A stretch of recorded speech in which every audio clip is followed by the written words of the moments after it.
Hello student, welcome to AISSMS Institute of Information Technology. Myself Dr. A.R. Deshmukh from Engineering Science Department. In this video, we will discuss about semiconductors. So to this particular topic, we will discuss what are the semiconductors and their types. So basically, semiconductors are the material whose electronic properties are lies in between those of the electronic properties of conductors and the insulators. In other words, semiconductors are the materials that essentially can be conditioned to act as a good conductor or good insulator or anything in between them.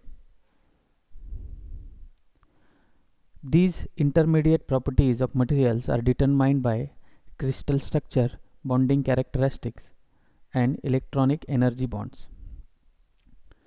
The silicon and germanium are the elemental semiconductors, and they have 4 valence electrons which are distributed among the outermost s and p orbitals.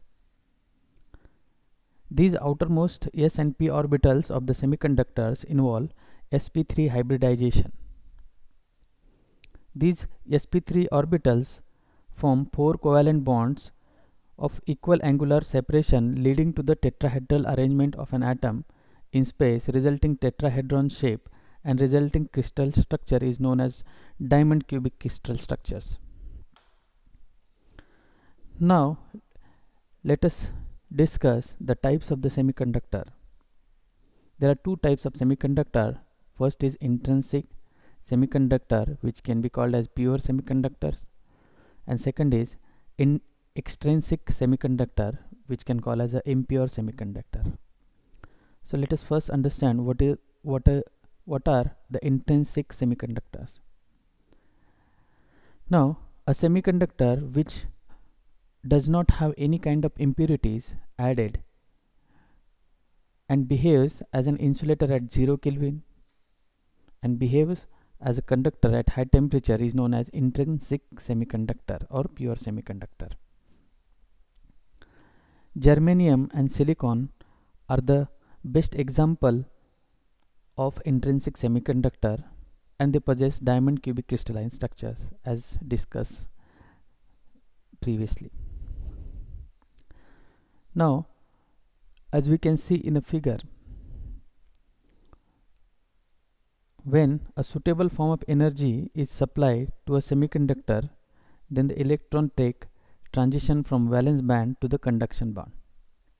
Hence, a free electron in conduction band and simultaneously free hole in a valence band is formed. This phenomena is known as electron hole pair generation. So in particularly in intrinsic semiconductor, the number of conduction electrons will be equal to the number of vacant site or the holes in the valence band. Now let us understand what is the extrinsic semiconductor. Now, extrinsic semiconductors are those in which the impurities of large quantities are present. Usually, the impurities can be either third group element or fifth group element.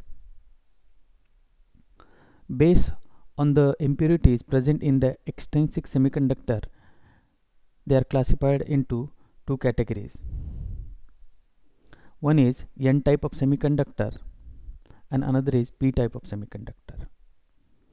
Now, for the N type of semiconductor, when any pentavalent element such as phosphorus, arsenic or antimony is added to the intrinsic semiconductor, the 4 electrons are involved in the covalent bonding with 4 neighboring pure semiconductors atom,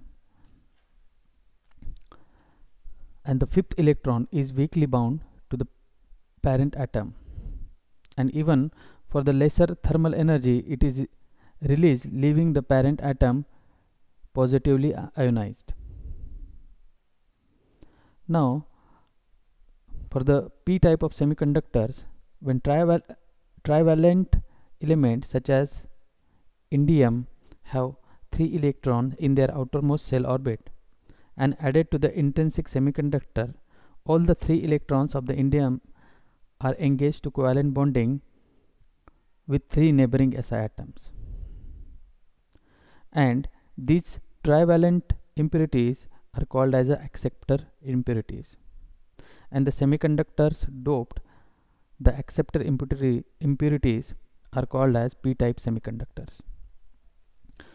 Now, as we can see, in n type of semiconductors, the Fermi level lies close to the conduction band, and in p type of semiconductor, the Fermi levels lies in the close to the valence band.